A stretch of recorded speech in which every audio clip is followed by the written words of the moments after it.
Hello. Maganda yung balita ngayon kay General Bantag dahil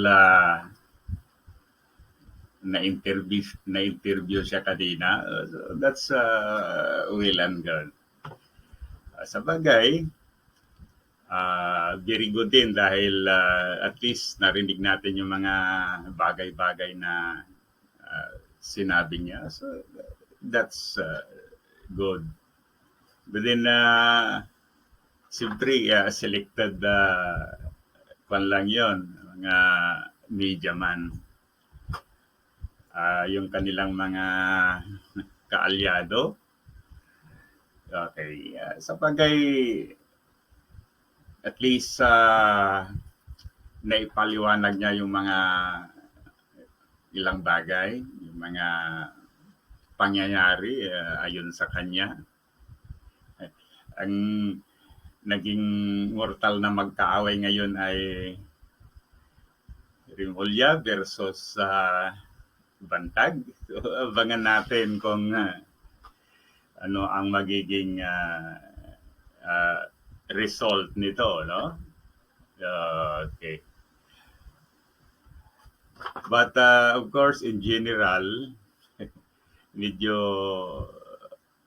hindi rin maganda sa bansa dahil mga dalawang higher officials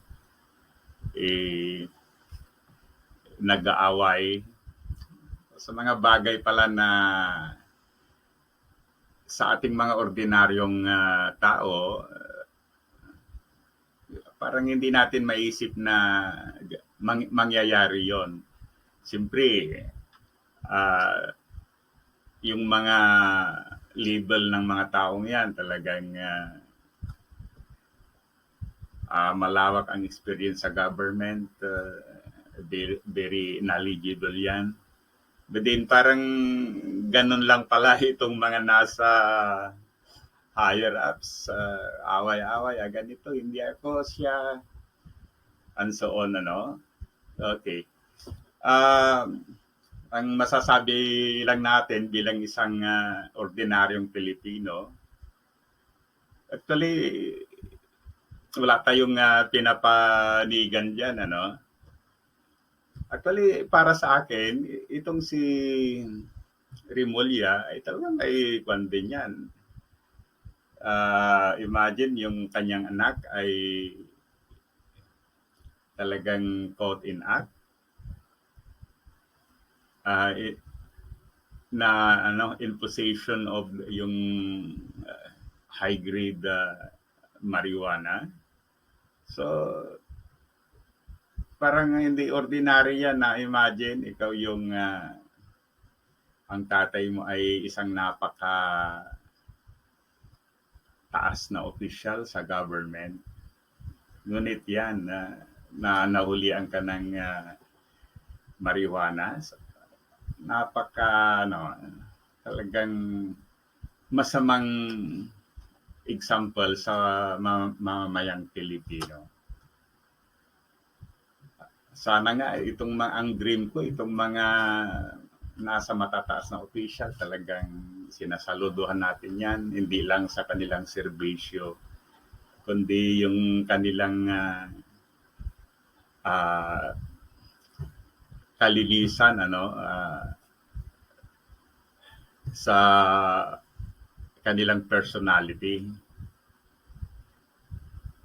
sa kanilang katauhan, hindi lang in terms of their profession as well as their title,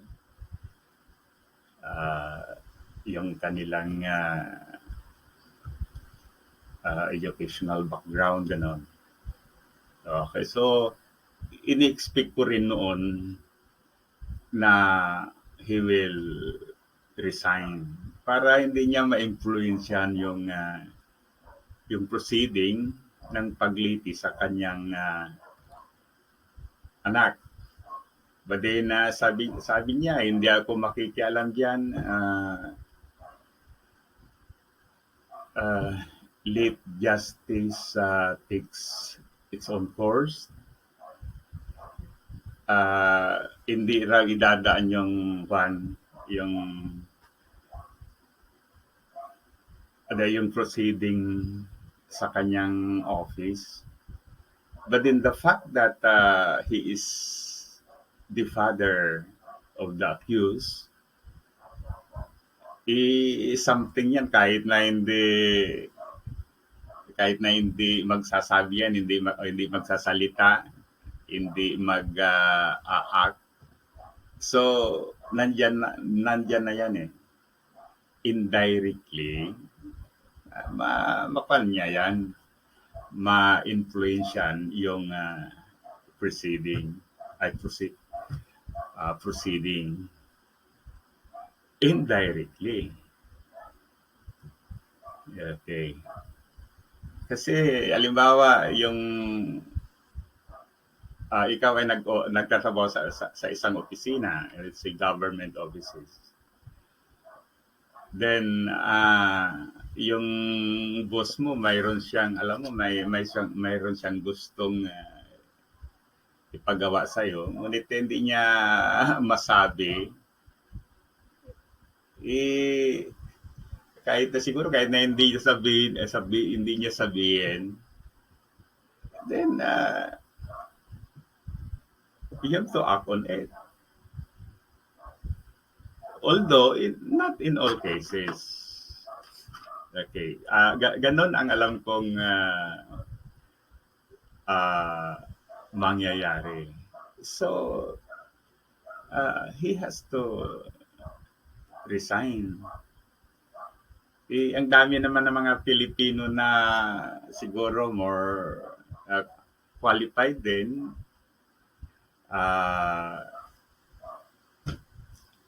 Mayroon din experience na kalibal ni Remulla,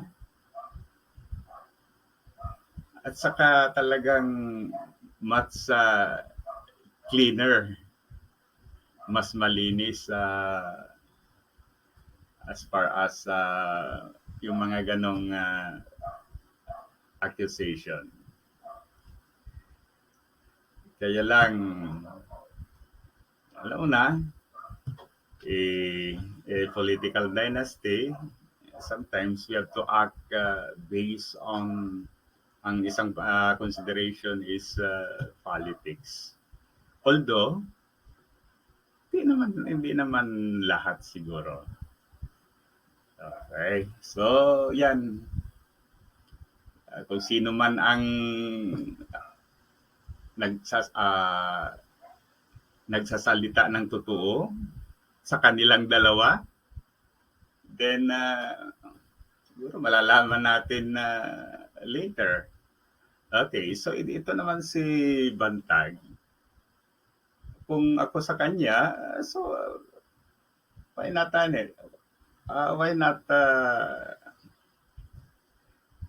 harapin mo yung huwag kang magtatago. Kasi una, di ba sinasabi mo mahina yung kaso, ganun din yung sinasabi ng mga sumusuporta sa'yo, mahina. So no problem. All you do is to explain your side, ipaliwanag yung mga bagay-bagay na ina-accuse ka, na ang mga yun na hindi pala ganoon. Okay. At saka isa pa, marami namang sumusuporta sa iyo. So, it's good to makipagtulungan. Okay. Ngayon, maraming nagsasabi na baka nga hindi ikaw si Tanda. Okay. Ngayon, simple. Sabihin mo kung sino kaya yon. Now, the more you the more you will cooperate with the authorities. alam ko, the more you will be exonerated. Mawawala yung duda sa'yo.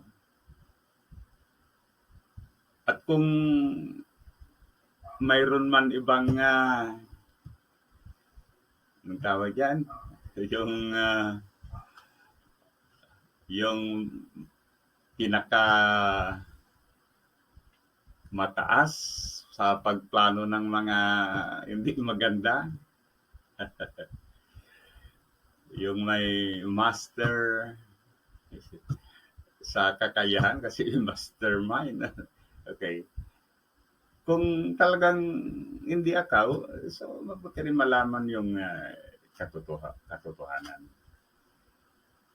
The Filipino people will deserve it.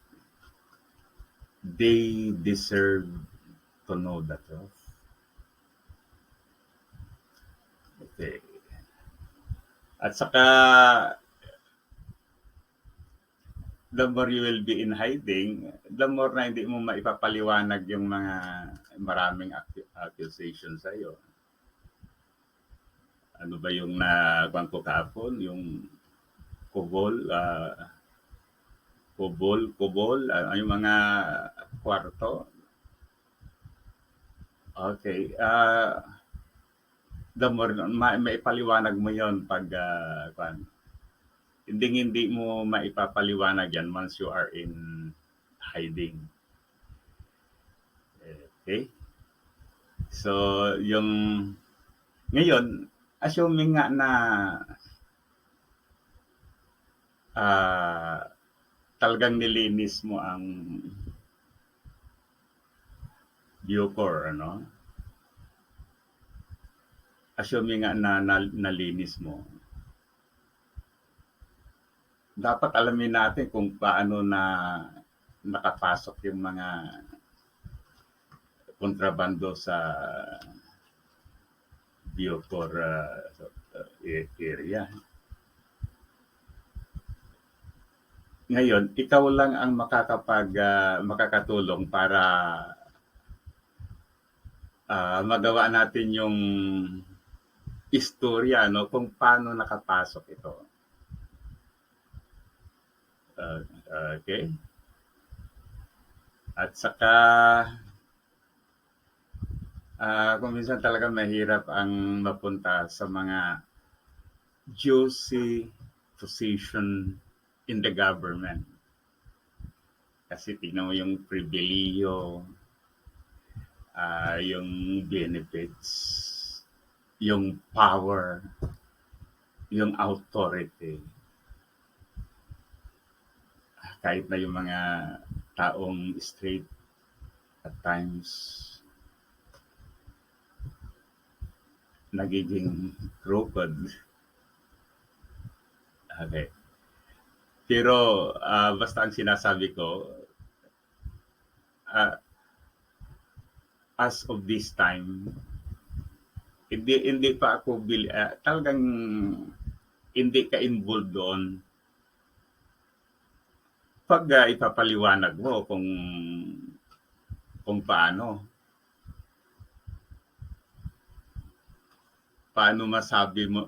mo masasabi na talagang hindi ka ma-involve. At any rate, siguro sa korte na yan malalaman. Diyan na makikita yung mga magagaling na lawyers natin. May mga kutak ng kutak yan. O sige, sana yun ang mga okay. So, ganun yun. Napakaganda siguro pag ang ating government ay running smoothly. Yung mga wala kang maririnig na mga bagay-bagay na yan. Ang mga government officials ay talagang ginagawa na yung what is best for the Filipino people. So, napakaganda siguro. Okay? By the way, Ito tayo. Once upon a time, nasa government din tayo. Pero I believe that I have done my best. Mga magsakripisyo ka for 32 years in the government. Then you retire, live quietly. Nagtatanim. That's the best. Hindi mo naisipin yung one time, nandito ka sa Hong Kong, one time pupunta ka sa Japan, US, sa Europe. Kasi wala tayong ganyan na pira. Not enough, just enough para sa simple daily subsistence natin. Okay? So, muli, thank you. Sana naman supportahan ninyo kaming mga bagong vloggers. Sana i-like din ninyo kami. Ano? So again, thank you.